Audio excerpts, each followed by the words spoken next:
আজি আমাৰ সৈতে আছে ডক্টৰ দেৱজিৎ মহন্ত। অখিল গগৈ আৰু গৌৰৱ গগৈ দলৰ মিত্ৰতা নাছিল। আমাৰ দলত প্ৰত্যাশী অনেক, প্ৰত্যাশা এক। যেতিয়া টিকট নাপালে তেতিয়া মন বেয়া লাগিছিল নে? কিবা এটা বিচাৰিলে যেতিয়া নাপাব তেতিয়াতো বেয়া লগাটো স্বাভাৱিক।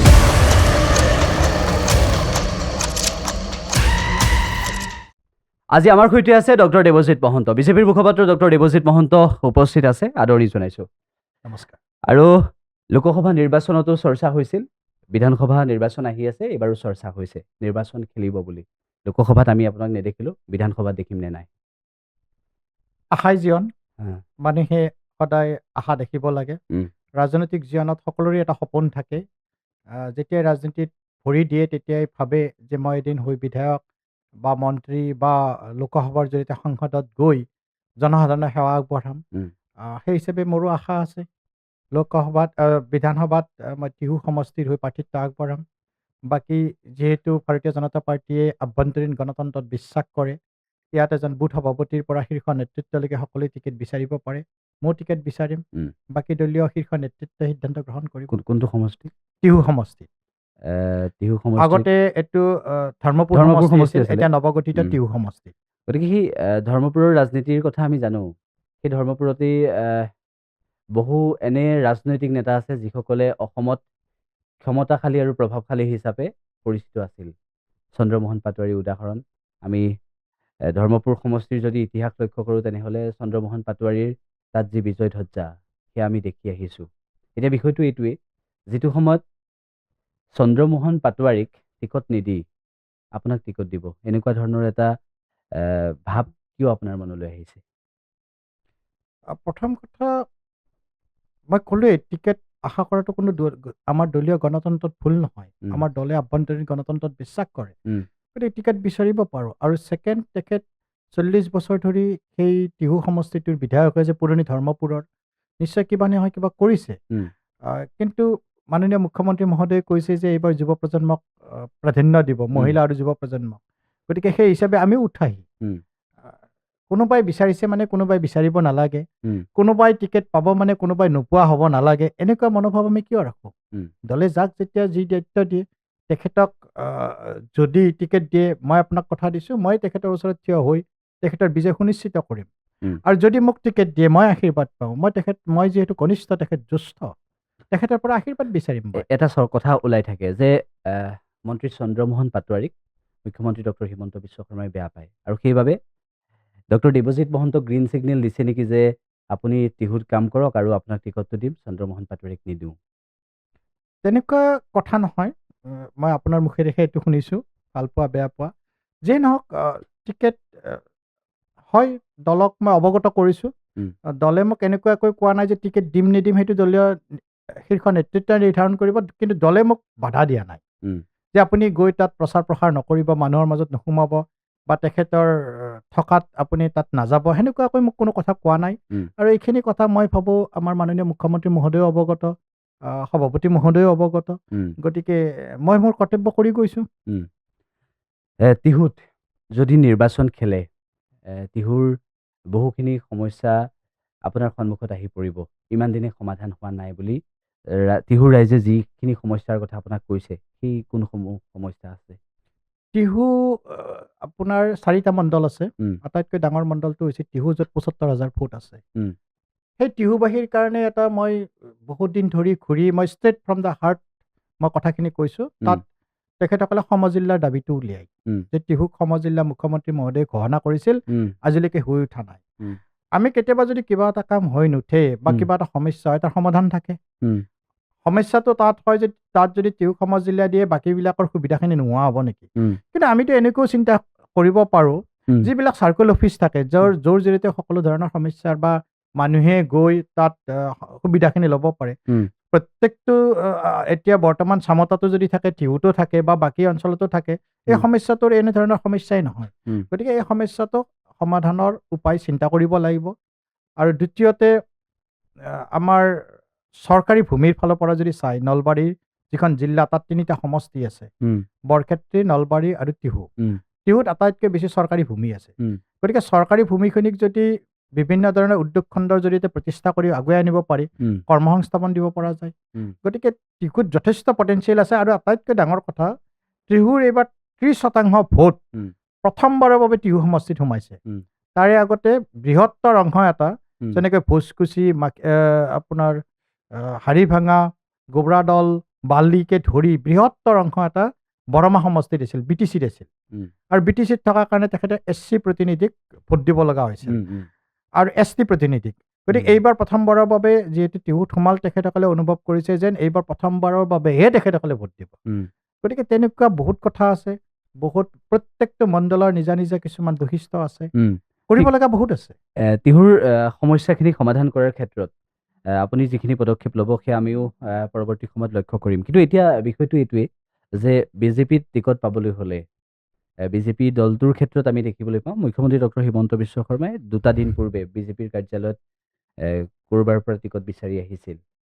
সম্ভৱ বিলাচীপাৰা বা তেনেকুৱা ধৰণৰ কোনোবা এটা অংশৰ পৰা আহিছিল, সমষ্টিৰ পৰা আহিছিল, আৰু ক'লে যে কংগ্ৰেছৰ কালচাৰ ইয়াত নচলিব। টিকট বিচাৰি অফিচলৈ অহা, টিকট বিচাৰি কাৰ্যালয়লৈ অহা, সেই কালচাৰটো কংগ্ৰেছৰ কালচাৰ নচলিব বুলি কৈছে। আপোনালোকৰ এনেকুৱা সঁচাকৈ নাই নেকি যে টিকট বিচাৰি আবেদন কৰা বা এনেকুৱা ধৰণৰ প্ৰচেছ? মই এদিন সভাপতি মহোদয়ক সুধিছিলোঁ যে টিকেটৰ কাৰণে আবেদন কৰিব লাগে নেকি। তেখেতে মোক কৈছিলে যে আমাৰ ইয়াৰ দলত সেই আবেদন চিষ্টেমেই নাই, প্ৰথাই নাই। ময়ো নিজে আচৰিত হৈছিল, তেতিয়াহ'লে মোৰ নামটো আহিব কেনেকৈ? ইয়াত আমাৰ বিভিন্ন ছাৰ্ভে হয়, সেই ছাৰ্ভে ৰিপৰ্ট ছাবমিট কৰিব, মই যিখিনি অৱগত। তাৰপিছত বিভিন্ন যিটো আমাৰ জিলা বা সেই কাৰ্যৰ মণ্ডলৰ পৰা বিভিন্ন ধৰণৰ ছাৰ্ভেৰ জৰিয়তে নামটো ষ্টেটলৈকে আহে আৰু ষ্টেটে তাৰপিছত ডিচাইড কৰে। গতিকে ইয়াত তেনেকুৱা ধৰণৰ কোনো কথা নাই যে আবেদন কৰিব লাগিব, 50,000 টকা দি টিকেটটোৰ কাৰণে অগ্ৰিম ধন দিব লাগিব কংগ্ৰেছত যেনেকৈ দিয়ে। ইয়াত সেই ছিষ্টেম নাই। ইয়াত আপুনি কাম কৰি গ'লে মই ভাবোঁ, সেইকাৰণে আমাৰ দলত চাবচোন, এজন সাধাৰণ কাৰ্যকৰ্তাৰ পৰা, আমাৰ মাননীয় সভাপতি দিলীপ শইকীয়া ডাঙৰীয়া, সাধাৰণ কাৰ্যকৰ্তাৰ পৰা আৰম্ভ হৈ আজি তেখেত সভাপতি হৈছে। আমাৰ ৰাষ্ট্ৰীয় সভাপতি নীতিন নবীন ডাঙৰীয়া এজন যুৱ মৰ্চাৰ কাৰ্যকৰ্তা আছিল। গতিকে ইয়াত কাম কৰিলে ফল আহিবই। আৰু তাতকৈ ডাঙৰ কথা মই নিজে ভাবোঁ, দলে মোক কি দিছে তাতকৈ ডাঙৰ কথা, মই দলৰ প্ৰতি কি অৰিহণা যোগাইছোঁ। আৰু যদি মই অৰিহণা যোগাব পাৰোঁ, ডেফিনেটলি দলে মোক চাব। আৰু ইমানখিনিলৈকে চাইছে। মোৰ এজন সাধাৰণ, মোৰ পৰিয়ালত কোনো ৰাজনীতিবিদ নাই, কোনো ৰাজনীতিৰ পৰিৱেশ নাই। তাৰ পৰা আহি মইতো আজি এজন মুখপাত্ৰ হৈছোঁ। সেইটোৱে মই আপোনাক ব্যক্তিগতভাৱে সমৰ্থন এইবাবেই কৰোঁ যে মই আপোনাৰ বাতৰি কাকতৰ লেখা পঢ়িছোঁ, আপোনাৰ মই গ্ৰন্থকেইখনো মই দেখিছোঁ। গুৰুত্বপূৰ্ণ বিষয় এইটোৱেই যে অসমৰ সেই অৰ্থনৈতিক প্ৰেক্ষাপটটোত আপুনি খুব এটা গুৰুত্বপূৰ্ণ ভূমিকা পালন কৰি আহিছে আৰু ৰাইজক সেইখিনি দেখুৱাবলৈ চেষ্টা কৰিছে, ৰাইজক সেইখিনি বুজাবলৈ চেষ্টা কৰি অহা পৰিলক্ষিত হৈছে। এতিয়া এই বিষয়টো এনেকুৱা ধৰণৰ, সেই আপোনাৰ মই কথাখিনি জানো। আৰু লোকসভাত যেতিয়া টিকট বিচাৰিছিল, সেই সময়ত মই যেতিয়া যিটো সংবাদ প্ৰতিষ্ঠানত কাম কৰোঁ, সেই সংবাদ প্ৰতিষ্ঠানৰ পৰা মই আপুনি টিকট পাব বা এনেধৰণৰ বাতৰিও আমি দেখিছিলোঁ। যেতিয়া আমাৰ খবৰ আহিছিল, যেতিয়া আমি প্ৰচাৰ কৰিছিলোঁ, যেতিয়া টিকট নাপালে তেতিয়া মন বেয়া লাগিছিল নে? কিবা এটা বিচাৰিলে যেতিয়া নাপাব তেতিয়াতো বেয়া লগাটো স্বাভাৱিক। কাৰণ 6টা ইন্দ্ৰিয়টো 6টা গুণটো মোৰ ভিতৰতে যে কাম, ক্ৰোধ, লোভ, মোহ, সেইখিনিতো মোৰ ভিতৰতো আছে। তেতিয়া মই এইটো এটা সান্তনাও লাভ কৰিছিলোঁ যে মোক এইটো অৱগত কৰিছিলে আগতে, যি এটা সমষ্টি আমাৰ মিত্ৰ দল AGPক এৰি দিব, আৰু যদি সেইটো বৰপেটা হয় তেতিয়াহ'লে যাতে মই দুখ নকৰোঁ। আৰু সেই সময়ত যেতিয়া মই আগবাঢ়িছিলোঁ, সেই সময়ত এইটো কথাও মোক অৱগত কৰিছিলে শীৰ্ষ নেতৃত্বই, যে আমি যদি কিবা কাৰণত সেইটো AGPত নাযায়, আমাক এজন প্ৰাৰ্থী লাগিব, আৰু সেইকাৰণে আপুনি তাতে কাম কাজ আৰম্ভ কৰক। হয়, গ'ল। কিন্তু ধৈৰ্যই মেইন। দলৰ প্ৰতি অৰিহণা আগবঢ়াওচোন, সময়ত দলে মোক চাব। সেই ভাবি মই সেই সময়ত কোনো ধৰণৰ দুখ লাগিলেও মই প্ৰতিক্ৰিয়া প্ৰকাশ কৰা নাছিলোঁ। টিহুত কিন্তু আমি প্ৰাৰ্থিত্ব প্ৰত্যাশী বহুত দেখিছোঁ। টিহুত এই প্ৰাৰ্থিত্ব প্ৰত্যাশীৰ যুঁজখনত প্ৰথমতে নিৰ্বাচনত জিকাৰ যুঁজতকৈ প্ৰাৰ্থিত্ব প্ৰত্যাশীৰ যুঁজখনত জিকাটো প্ৰথম আৰম্ভণি হ'ব।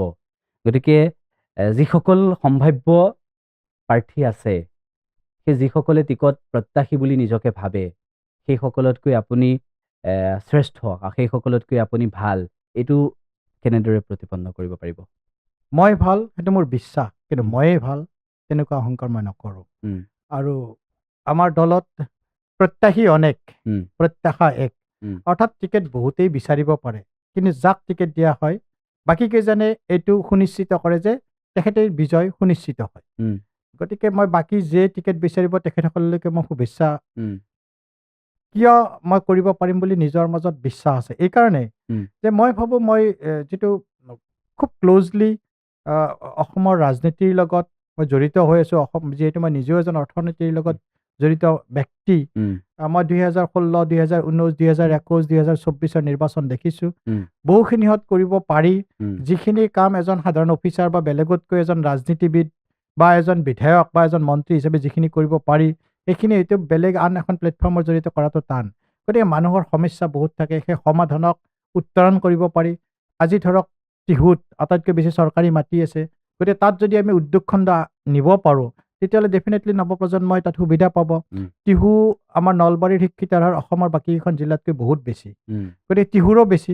তাত যদি টিহুৰ চামতা এটা মেইন ঠাই চহৰৰ নিচিনা আৰু এখন টিহু টাউন, দুইটাতে যদি আমি কোচিঙৰ ব্যৱস্থা কৰিব পাৰোঁ তেতিয়াহ'লে ADARE যিয়ে নিজৰ সপোন থাকে মই এটা পৰীক্ষা দি ADARE হওক, APSC হওক, UPSC হওক নিজৰ কৰ্মসংস্থান লাভ কৰিম, বহুতেই তাত সুবিধাখিনি পোৱা নাই।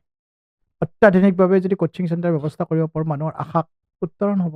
শিক্ষাৰ এক প্ৰকাৰ প্ৰাণকেন্দ্ৰ বুলি কোৱা হয় টিহুক। শিক্ষাৰ নৱদ্বীপ। গতিকে শিক্ষাৰ সেই নৱদ্বীপ নলবাৰী বা শিক্ষাৰ নৱদ্বীপ সেই টিহুৱে যেনেদৰে মানে অসমৰ শিক্ষা ক্ষেত্ৰখনত এটা নতুন জাগৰণৰ সৃষ্টি কৰিছে, সেয়া সঁচাকৈ প্ৰশংসনীয়। ৰাজনৈতিক প্ৰেক্ষাপটৰ দুটামান কথা আপোনাক মই বিশেষভাৱে এইবাবেই সুধিব বিচাৰিছোঁ কংগ্ৰেছৰ প্ৰসংগ। যিটো সময়ত ভাৰতীয় জনতা পাৰ্টীয়ে বাৰম্বাৰ অভিযোগ কৰিছে, মুখ্যমন্ত্ৰীগৰাকীয়ে বাৰম্বাৰ অভিযোগ কৰিছে, ৰাজ্যিক বিজেপিৰ সভাপতিগৰাকীয়ে প্ৰায়ে কৈ থকা শুনো এই মিয়াৰ প্ৰসংগটো। কংগ্ৰেছৰ লগত সেই মিয়াৰ যিটো প্ৰীতি আছে, কংগ্ৰেছৰ সৈতে মিয়াৰ যিটো সম্পৰ্ক আছে, সেই সম্পৰ্কটো আচলতে কংগ্ৰেছে ভোট লাভৰ বাবে সেই মিয়াৰ লগত প্ৰেম কৰিছে, মিয়াৰ লগত প্ৰীতি ৰাখিছে, নে প্ৰকৃতপক্ষে সেই সকলকো আগবঢ়াই নিয়াৰ তেওঁলোকৰ মানসিকতা আছে? কংগ্ৰেছ আৰু মিত্ৰজোঁট গণবিচ্ছিন্ন হৈছে। তেখেতসকলৰ মিত্ৰতা সদায় শীতাপ নিয়ন্ত্ৰিত কথাত মানুহৰ মাজত নাই। আজি কংগ্ৰেছ আমাৰ ভূমিপুত্ৰসকলৰ মাজত আছে নেকি? কংগ্ৰেছ ক'ত আছে? আগতে ডিলিমিটেশ্যনৰ আগত 32টা সমষ্টি আছিল য'ত সংখ্যালঘু শ্ৰেণী আছিল। সেই 32টা সমষ্টিক লৈ খোৱা কামৰা লাগে। আৰু ডিলিমিটেশ্যনৰ পিছত আজি 22টা। আপুনি চাব এই 22টা সমষ্টিত যেতিয়া টিকেট কেন্দ্ৰিক কথা বতৰা আৰম্ভ হ'ব তেতিয়া তেওঁলোকৰ মিত্ৰতা নোহোৱা হৈ যাব। তেখেতসকলৰ মিত্ৰতা নাথাকে। আৰু সেইকাৰণে বহুতেই অখিল গগৈ চাওক আমাৰ বাগবাৰৰ MLA শ্বেৰমান আলীৰ সহযোগত মিয়াৰ চৰ্দাৰ হ'ব খুজিছে। মইতো কম আধুনিক অসমৰ বদন বৰফুকন এই অখিল গগৈ। আৰু সেই গৌৰৱ গগৈ তেখেতৰ পিতৃয়ে এইটো কথা কোৱা নাছিল হু ইজ বদৰুদ্দিন আজমল, আৰু তেখেতে ধাৰ কৰি কি কয় who is Himanta Biswa Sarma. Who is Himanta Biswa Sarma কোন জানে? যিয়ে আমাৰ সত্ৰত বেদখল হৈ থকা তেওঁৰ পিতৃৰ দিনত সেই বেদখল হৈ থকা মাটিবিলাক উদ্ধাৰ কৰিছে। খিলঞ্জীয়া ভূমিপুত্ৰসকলৰ মাটিৰ অধিকাৰ দিছে, জাতি মাটি ভেটিৰ আজি মাটিৰ পট্টা দিছে। ইমান দিনে উজনি অসমৰ চাহ উদ্যোগৰ এই কংগ্ৰেছে ভোট লৈছিল, ভোট লৈ পেলাই বিধায়ক হৈছিল, MP হৈছিল, মিনিষ্টাৰ হৈছিল, তাৰে উন্নয়নৰ কাৰণে কিয় কাম কৰা নাছিল? কিয় তেখেতসকলে 69 বছৰ ৰখিবলগীয়া হ'ল এই চাহ উদ্যোগৰ কৰম পূজাৰ বন্ধ দিয়াৰ কাৰণে? অসমৰ যিকোনো প্ৰেক্ষাপটত আজি অসমখনত আগ্ৰাসনৰ বলি হৈছে।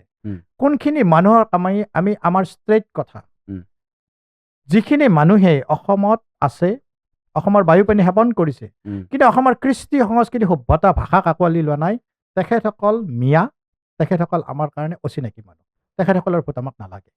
কিন্তু যিখিনি মানুহ ইয়াত আছে, ইয়াৰ বায়ু পানী মাটি সেৱন কৰিছে আৰু অসমৰ কৃষ্টি সংস্কৃতি ভাষাক আঁকোৱালি লৈছে, সেইখিনি কিন্তু মুছলমান বা খিলঞ্জীয়া মানুহ, সেইখিনি সংখ্যালঘু মানুহ, বৰ অসমৰ এজন, আমি তাকেই তেখেতসকল আমি বৃহত্তৰ অসমৰ এজন বুলি ভাবোঁ। কিয় গৌৰৱ গগৈ শংকৰ ৰাজন বুলি ক'ব লাগে? এখন শংকৰ মাধৱৰে দেশ। কিয় আমাৰ এই প্ৰতিটো ক্ষেত্ৰত তেওঁ না বুলি বাধা আৰোপ কৰিব লাগে? আজি যিকোনো আপুনি চাওক, যেতিয়া কাজিৰঙাৰ কৰিডৰটো বনাবলৈ গৈ আছে, তাক হ'ব নালাগে বুলি কৈছে। ছেমি কণ্ডাক্টৰত বিৰোধিতা কৰিছিল, আমাৰ ফ্লাইঅভাৰবিলাক নালাগে বুলি কৈছিল। ক'ত তেওঁৰ সমৰ্থন আছে? তেওঁ প্ৰথমতে প্ৰতিষ্ঠা কৰক, আমাৰ হু ইজ হিমন্ত বিশ্ব শৰ্মা বুলি কোৱাৰ আগতে তেখেতে এইটো প্ৰতিষ্ঠা কৰক তেখেতৰ যে পাকিস্তানৰ সৈতে কোনো লিংক নাই। এইটো কৈছে যে মই কেইটামান প্ৰশ্ন কৰিম আপোনাৰ কথাকেইটাৰ পৰা। আপুনি এটা কথা ক'লে, পাকিস্তানৰ সম্পৰ্কটো মই বাদেই দিছোঁ। গৌৰৱ গগৈৰ প্ৰাসংগিকতা এক প্ৰকাৰ নস্যাৎ কৰিছে। নহয়, নস্যাৎ যদি কৰিছে, উম। যোৱাকালি না, আপুনি গৌৰৱ গগৈৰ প্ৰাসংগিকতাটো অসমত নস্যাৎ কৰিছে। নাই, ক'তো নাই। গৌৰৱ তেতিয়াহ'লে গগৈ লোকসভাত জয় হৈছিল, তাৰ পিছত কিয়- এটা কিয়- ZPC জয় হোৱা দেখাই দিয়ক মোক। কিয় আপোনালোকৰ প্ৰাৰ্থী পৰাস্ত হ'ল যোৰহাটত? নহয়, তেতিয়া চাওক, তাত আমাৰ কিছু আমি কিয় পৰাস্ত হ'ল মই আপোনাৰ এই মাধ্যমৰ জৰিয়তে ক'ব নোৱাৰোঁ। আমি নিজক বিশ্লেষণ কৰিছোঁ। তাৰপিছত উত্তৰণ হৈছে নে নাই আমাৰ? কিয় যোৰহাটত এটা ZPC জয় নহ'ল? জিলা পৰিষদৰ পঞ্চায়ত নিৰ্বাচনত তাত পঞ্চায়ত এইবিলাক কাৰ আছে? তাত AP মেম্বাৰ কোন জয় হৈছে? বিভিন্ন পঞ্চায়তৰ গাঁও পঞ্চায়তবিলাকৰ সভাপতি কোন? বিজেপিৰে হয় মেক্সিমাম আমাৰ AP মেম্বাৰবিলাক, ZPC মেম্বাৰবিলাক। তাৰপিছত বহুত নিৰ্বাচন BTCত হৈ গ'ল, তাত 0 কংগ্ৰেছ।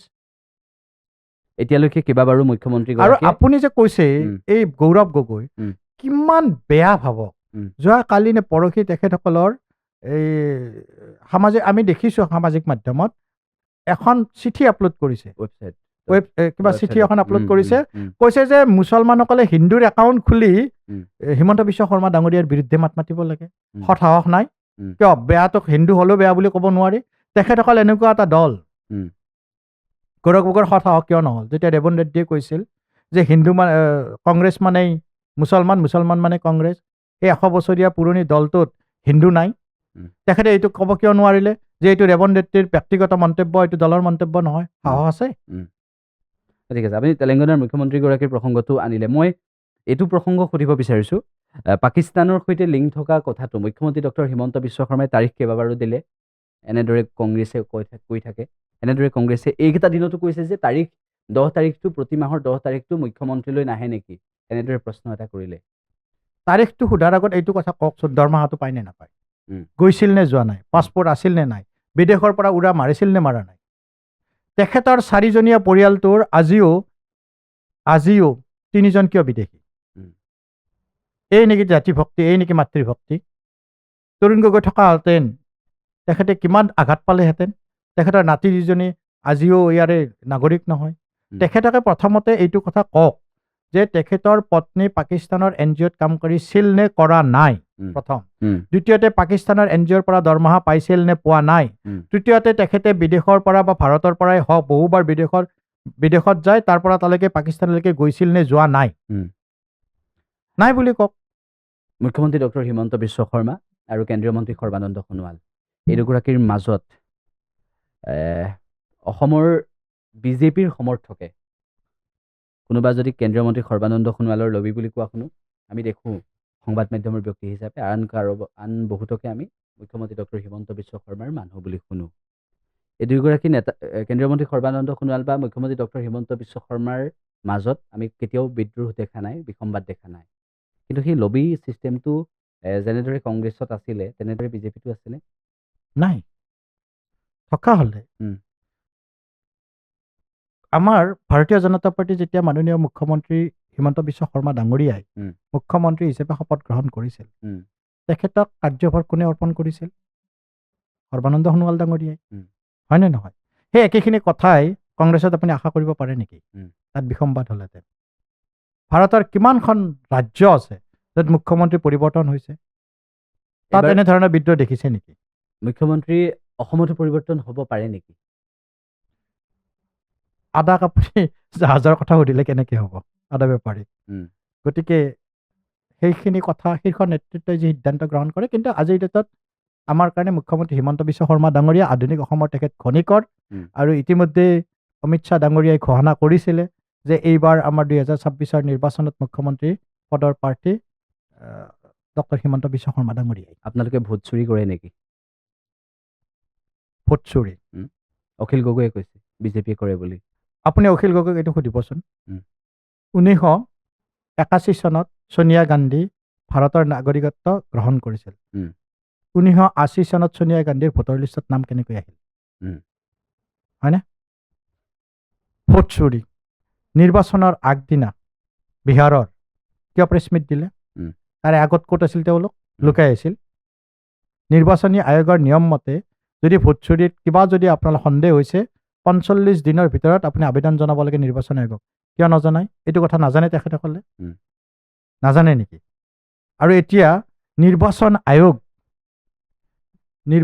আয়োগ য'ত আজি 37খনৰ ভিতৰত 18খনতে বিজেপি নেতৃত্বাধীন চৰকাৰ আছে ৰাজ্যত, তাৰমানে 18খনত আমাৰ নাই। 18খনৰ কাৰণে নিৰ্বাচন আয়োগ ভাল আৰু বিজেপিৰ 18খনৰ কাৰণে নিৰ্বাচন আয়োগটো বেয়া। ভোট চোৰ কৰে। কোনোবাই মোৰ এই যে ভোট চুৰি কথা কৈছে, মোৰ গাঁৱত বুথৰ তাতে 4জন মানুহৰ নাম কটা গৈছিল। মই আপোনাক সাক্ষী প্ৰমাণ হিচাপে কৈছোঁ। মোক অৱগত কৰিলে যে আমাৰ এনেকৈ গৈছে। মই তাৰে বিয়ালুটোক যেনে মাতি আনিলোঁ, মাতি আনি ক'লে যে তেওঁলোকৰ কাগজ পাতি আছে যদি নিৰ্বাচন আয়োগক দি দিয়ে। সেইখিনি দিলে তেওঁলোকৰ নামটো আহিব। এখেতসকলে যে সদায় লেকচাৰ মাৰে, সংবাদ মেল পাতে, এই টিভিত টকশ্ব'ত কয় ভোট চুৰি হৈছে, ভোট নাম কৰ্তন হৈছে। যদি কৰ্তনে হৈছে আবেদনখন কিয় নকৰে? ন্যায়ালয় কি অকল বিজেপিৰ কাৰণে নেকি? ন্যায়ালয়ৰ অধীনত তেওঁলোকে কিয় নাযায়? নিৰ্বাচন আয়োগক যাওকচোন, কথাৰে নহয় কামেৰে। সেইকাৰণে আগতেতো সকলো ৰাজ্যতে কংগ্ৰেছ আছিল, আজি 3খন ৰাজ্যত আছে। আৰু এই দুগৰাকী গগৈ, এগৰাকী আমাৰ লুৰিণজ্যোতি গগৈ আছুৰ ঔৰসত জন্মগ্ৰহণ কৰা নাছিল। ক'ত আজিলৈকে এই শ্বহীদ স্মাৰক হ'ল, 68-60গৰাকী শ্বহীদত মৃত্যু হৈছিল নহয়। এদিন সময় উলিয়াব পৰা নাই তেখেতে তাত গৈ শ্ৰদ্ধাঞ্জলি জনোৱাৰ কাৰণে। কংগ্ৰেছৰ বকুচাত উঠিছে। উঠিটো অখিল গগৈ। মই ক'লোৱে আপোনাক, এইটো মোৰ বাক্য নহয়, এইটো বাক্যটো হৈছে বিজেপিৰ। আমি এতিয়াও স্পষ্ট আৰু দৃঢ়তাৰে কৈছোঁ, অখিল গগৈ আৰু লুৰিণজ্যোতি গগৈয়ে কংগ্ৰেছৰ বোকাচাত উঠি, কোলাত উঠি পেলাই বিধায়ক হোৱাৰ দিবাস্বপ্ন দেখিছে। শিৱসাগৰত হাৰিব। লুৰিণজ্যোতি গগৈ খোৱাঙত খেলিব, হাৰিব। আপোনালোকৰ বিজেপিৰ এতিয়াৰ বিধায়কে অখিল গগৈক ইনফৰমেশ্যন দিয়ে, ৰাজ্যিক বিজেপিৰ সভাপতিৰ যি ভিডিঅ' কনফাৰেন্স সেয়া শুনাই দিয়ে। আপুনি যিটো কথা কৈছে আপোনাৰ তথ্যৰ ভিত্তিটো কি? মই যিটো তথ্যৰ ভিত্তিত কৈছোঁ সেইটো যিগৰাকী বিধায়কগৰাকীৰ কাষলৈ গৈছিল সেই ব্যক্তি আমাক আমাৰ পডকাষ্টতে কৈছে। আজি আপোনাৰ ওচৰলৈকে মই আহিছোঁ, আমি কথা পাতিছোঁ। কোনোবাই হেৰিৰ ফটোটো কাৰ দিছিল? আপুনি যে কৈছে যিখন ভিচিৰ কথা কৈছে, সেই ভিচিৰ ফটোখন অলৰেডি আমাৰ আপলোড কৰা হৈছিল। সেই পাৰ্টিকুলাৰ সেই ব্যক্তিগৰাকীয়ে আপলোড কৰিছিল। তেওঁ কিয় সেই ব্যক্তিগৰাকীৰে ফটো দুখন চুৰ কৰি নি নিজে আপলোড কৰিব লাগে? ভোট চোৰ কৰিছিল, আপুনি সুধিছিল নহয়, ফটো চোৰ কোনে কৰিছে? তেওঁ নিজৰ মোবাইলেৰে মাৰি ফটোটো কিয় নিদিলে? সৎ সাহস নাই, চোৰৰ নিচিনা কিয় কাম কৰে? মই দিয়া ফটো এখন, আমাৰ কাৰ্যকৰ্তাই দিয়া ফটো এখন মনে মনে নি পেলাই নজনোৱাকৈ দিয়াটো অপৰাধ নহয়, it is a criminal case. Case নকৰিলে নে আপোনালোকে কৰিলে? আমি যি কৰিব লাগে কৰিছোঁ। সৎ সাহস আছিল যদি নকলে কিয় ৰাইজৰ মাজত যে এইজন ব্যক্তিৰ পৰা মই নি পেলাই আপলোড কৰা নাই বুলি? আমিতো তাত তথ্য প্ৰমাণ দি দিলোঁ। এইবিলাক কথাতকৈ ৰাইজৰ মাজত যাওক। আজি আপুনি চাওক, অখিল গগৈ 10খন মিটিঙৰ 8খন মিটিং ক'ত কৰে? সংখ্যালঘু নামনি অসমৰ সংখ্যালঘু অধ্যুষিত অঞ্চল। সেইটো হয় নে নহয় কওক? আপোনালোকে নিজৰ তাত কৰক না শিৱসাগৰত। আপুনি এনেও গণবিচ্ছিন্ন হৈছে, বেছি দিন নাই, সাজু হওক। বৰ্তমান সময়ত অসম গণ পৰিষদ আপোনালোকৰ মিত্ৰ শক্তি, গতিকে অসম গণ পৰিষদৰ এনেকুৱা কিছুমান সমষ্টি আছে যিবোৰ সমষ্টি বিজেপিয়ে কাঢ়ি ল'ব বিচাৰিছে বুলি অগপৰ তৃণমূল পৰ্যায়ৰ কৰ্মীসকলে সমষ্টিয়ে এক প্ৰকাৰ বিসম্বাদ কৰিছে। আমি বাতৰিত সেয়া দেখিছোঁ। এতিয়া বিষয়টো হৈছে যে মিত্ৰ দলক গ্ৰাস কৰাটো বিজেপিৰ এটা নিয়ম বুলি পূৰ্বৰে পৰা প্ৰচাৰ হৈ আহিছে। ভাৰতবৰ্ষত এনে বহু উদাহৰণ আছে যে মিত্ৰ দলক কেনেদৰে আঞ্চলিক দলক গ্ৰাস কৰিব লাগে ৰাষ্ট্ৰীয় শক্তিয়ে, সেয়া বহু উদাহৰণ আছে। অসম গণ পৰিষদকো বিলুপ্ত কৰি দিবলৈ বিজেপিৰ ৰণনীতি চলিছে নেকি? বোকাখাত, গোলাঘাট, তাত বোকাখাত আৰু আমাৰ অতুল বৰা ডাঙৰীয়াৰ আৰু কেশৱ মহন্ত ডাঙৰীয়াৰ বহু বছৰ ধৰি সেই সমষ্টিত বিধায়ক হৈ আছে। তেতিয়াহ'লে আপুনি কওক, এইখিনি কথা ক'ব নেকি? আঞ্চলিকতাবাদী দলেই তাৰ থকা আমাৰ কাৰ্যকৰ্তাসকলক গ্ৰাস কৰিব বিচাৰিছে, দেৰগাঁও কাটিব বিচাৰিছে বুলি কৈছে। মুখ্যমন্ত্ৰীগৰাকীয়ে দেৰগাঁৱত আমি প্ৰাৰ্থী দিম বুলি কৈ থৈ আহিছে। তেতিয়াহ'লে ক'ৰবাত বেলেগত পাব। তাৰমানে মুখ্যমন্ত্ৰী মহোদয়ে এইটো কথাও কৈছে, সংখ্যাৰ বেছি তাৰতম্য নহয়। যদি সংখ্যাৰ তাৰতম্যই নহয়, দেৰগাঁৱত যদি নাপায় ক'ৰবাত হ'লেও পাব। তেতিয়াহ'লে আপুনি সেইখিনি তাৰে বিজেপি আমাৰ আঞ্চলিকতাবাদী দলটো গ্ৰাস কৰা বুলি ক'ব নেকি? মিত্ৰতা কৰিলেই নহয়, মিত্ৰতাৰ ধৰ্ম পালন কৰিব লাগিব। আমি মিত্ৰতাৰ ধৰ্ম পালন কৰিছোঁ। লোকসভাত বৰপেটা সমষ্টি জয় হ'ব পৰা সমষ্টি আমি এৰি দিছোঁ। কিন্তু কংগ্ৰেছে কি কৰিছিল? বৰপেটাত CPM-এও প্ৰাৰ্থী দিছিল, কংগ্ৰেছেও প্ৰাৰ্থী দিছিল, ডিব্ৰুগড়ত কি কৰিছিল, তেজপুৰত কি কৰিছিল। গতিকে আমাৰ মিত্ৰতা ৰামধেনু সদৃশ মিত্ৰতা। আমাৰ কোনো এটা সমষ্টিত যোৱা লোকসভাই কওক, যোৱাটো বিধানসভাই কওক, তাততো আমাৰ বিৰুদ্ধে প্ৰাৰ্থী দিয়া নাই। AGP-য়ে BJP-ৰ বিৰুদ্ধে দিয়া নাই, BJP-য়ে AGP-ৰ বিৰুদ্ধে দিয়া নাই। আমি আলোচনা কৰিছোঁ, ক'ৰবাত যদি আমি হয় বন্ধুত্বমূলক কৰিব লাগে, তাত আমাৰ দলৰ শীৰ্ষ নেতৃত্বই সিদ্ধান্ত গ্ৰহণ কৰিব, যিটো মুখ্যমন্ত্ৰী মহোদয় দলৰ সভাপতিয়ে ইতিমধ্যে কৈছে। গতিকে আমাৰ মিত্ৰতাক লৈ কোনো চিন্তা নাই। আমাৰ মিত্ৰতা ৰামধেনু সদৃশ মিত্ৰতা। মিত্ৰতাক লৈ চিন্তা কৰক কংগ্ৰেছ বা বিৰোধীয়ে, তেওঁলোকৰ মিত্ৰতা থাকে নে নাথাকে। আপুনি কিছুদিন ৰখক, মই কৈছোঁ 22টা সমষ্টিৰ, সংখ্যালঘু সমষ্টিৰ 22টা সমষ্টিৰ সমীকৰণ যেতিয়া আৰম্ভ হ'ব, 100% মই আপোনাক ক'লো, অখিল গগৈ আৰু গৌৰৱ গগৈ দলৰ মিত্ৰতা নাথাকে, নাথাকে, থাকিব নোৱাৰে। মানে সংখ্যালঘু সমষ্টি অখিল গগৈকো লাগিবই। সেইটোৱেতো ভোট বেংক। তেখেতসকলৰ ক'ৰবাৰ মিত্ৰতাক লৈ কেতিয়াবা হাই উৰুমি কাজিয়া উজনি বা আমাৰ মধ্য অসমৰ এইখিনিক লৈ হৈছে নেকি, য'ত আমাৰ ভূমিপুত্ৰ অধ্যুষিত? তাত নহয়ে, কাৰণ নহয় মানে তেওঁলোকে জানেই যে আমি তাত নাই, আমাক আঁকোৱালি নলয়। যোৱাকালি তেখেতে বতৰ দ্ৰুবত গৈছে, দল এটা লৈ কিয় যাব লাগে, সেৱাটো কৰকচোন তাত। তেখেতৰ পিতৃৰ দিনত সেই মাটিখিনি আগ্ৰাসত হেৰিত পৰা নাছিল, আমি উদ্ধাৰ কৰিছোঁ, উচ্ছেদ কৰা হ'ল, উচ্ছেদ কৰিছোঁ। আৰু উচ্ছেদত তেওঁলোকে যদি কয়, এই মানুহবিলাকক তেওঁলোকে কয় আমি উচ্ছেদ কৰিছোঁ, উচ্ছেদ কৰা সমৰ্থন নকৰে নেকি? চৰকাৰী ভূমিত বহিব লাগে নেকি? যদি নালাগে অপেনলি কিয় নকয় উচ্ছেদ কৰিব লাগে? আৰু সেই মানুহবিলাকক তাত বহাইছিল কোনে কওক? এই কংগ্ৰেছে বহা নাছিল। কিয় বহাইছিল? ভোটৰ আশাত বহাইছিল। যদি ভোটৰ আশাত বহাইছিল, ভোট ললা, MLA হলা, মন্ত্ৰী হলা, তেওঁলোকক নিৰাপত্তা কিয় নিদিলা? সেই বটদ্ৰৱাৰ বিষয়টোক লৈ চৰ্চা এটা হৈ আছে। গৌৰৱ গগৈ লগত মিয়া লৈ গৈছে বুলি বৰ্তমান সময়ত যিখিনি কথা চলি আছে, তাৰ মাজতে মই আপোনাক এইটো সুধিব বিচাৰিছোঁ, ফটোবিলাকে নিয়াটো প্ৰমাণ নকৰে নেকি? ছিঙিং ইজ বিলিভিং। তেখেতৰ লগত যিবিলাক গৈছে, অৱশ্যে এটা কথা হৈছে, সামাজিক মাধ্যমত তেখেতসকলৰ সামাজিক মাধ্যমৰ আহ্বায়কগৰাকীয়ে কৈছে নহয়, হিন্দুৰ নামত একাউণ্ট খুলিবা, হিন্দুৰ নামত মানুহগণ মুছলমান হ'ব, ইছলাম ধৰ্মী হ'ব, হিন্দুৰ নামত একাউণ্ট খুলি গৌৰৱ গগৈ জিন্দাবাদ লিখিব দিছে। গতিকে তাতো যে যোৱা নাই তেনেকে কি প্ৰমাণ আছে? মানে তাতো গৈছে, আমি নিশ্চিত তাতো গৈছে এনেকে। টিহু সমষ্টিলৈ উভতি আহিছোঁ। টিহু সমষ্টিৰ দুটামান কথা পাতিম আমি শেষত। বিধায়ক যদি হয় এইবাৰ টিহুত, তেনেহ'লে এইটোও মন যাব, মন্ত্ৰী হ'বলৈও মন যাব, তেনেকুৱা আশা কিবা আছে নেকি? মই মোৰ কৰ্ম কৰি যাম। গীতাত সেইকাৰণে কৈছিল কৰ্মই ধৰ্ম।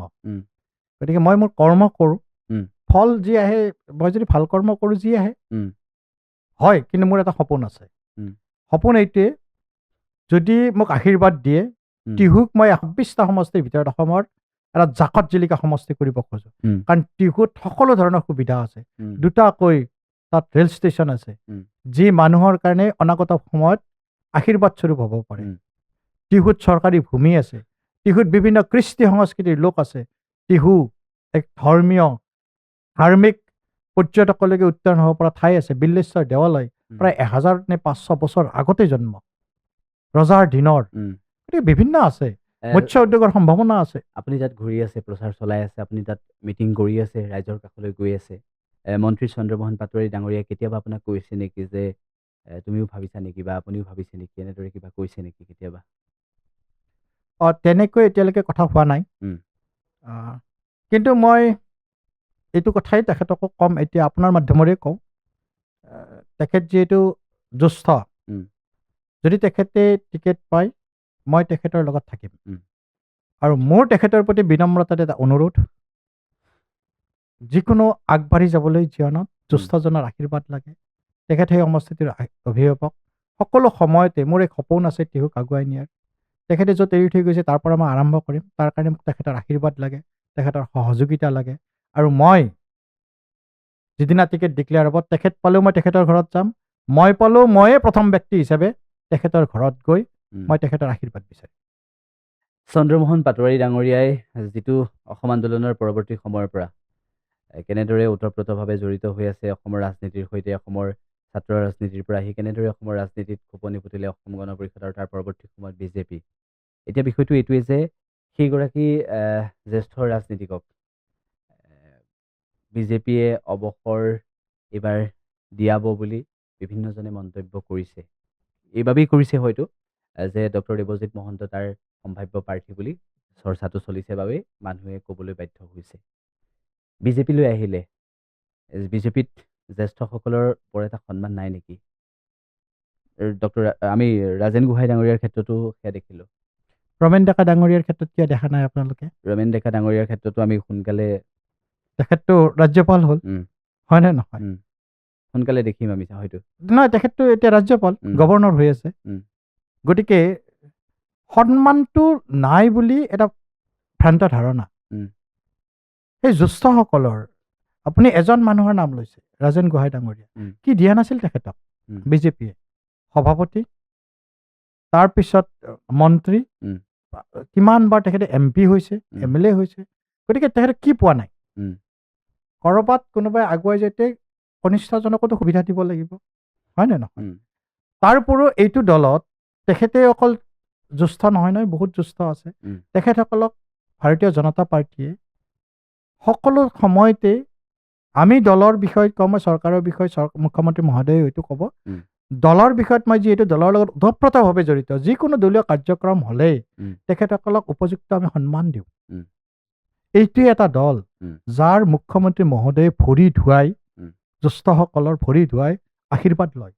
কোনোবা এনেকুৱা ধৰণৰ কালচাৰ কোনোবা এটা দলত দেখিছেনে? ভৰি ধুৱাই পেলাই আশীৰ্বাদ, ভৰিৰ পানী মুচি দি সেৱা কৰি সন্মান কৰি তেখেতসকলৰ পৰা আশীৰ্বাদ লয়, যাতে অনাগত দিনত আমি আগবাঢ়ি যাব পাৰোঁ। সেই কালচাৰ আমি আছে। বিজেপি আমাৰ কাৰণে এটা ৰাজনৈতিক দল নহয়, বিজেপি আমাৰ কাৰণে আদৰ্শ। বিজেপি আমাৰ কাৰণে আদৰ্শ।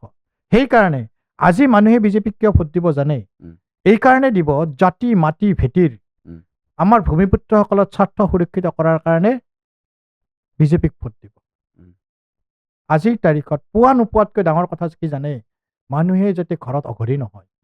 আপুনি নামনি অসমৰ ফালে যাব, তাত ইতিমধ্যেই আগ্ৰাসনৰ যিটো গতিত আগ্ৰাসিত হৈছে, যেনেকৈ আমি এজন হিন্দু মানুহৰ কথা ভাবক, যিয়ে সেইজন চেয়াৰমেন আলীয়ে ধমকি দিয়া নাছিল যে বাঘবৰ পাহাৰত মাত্ৰ 40টা পৰিয়াল হিন্দু পৰিয়াল থাকে, চৰকাৰে ৰক্ষণাবেক্ষণ দিব নালাগে, তেওঁ দিব।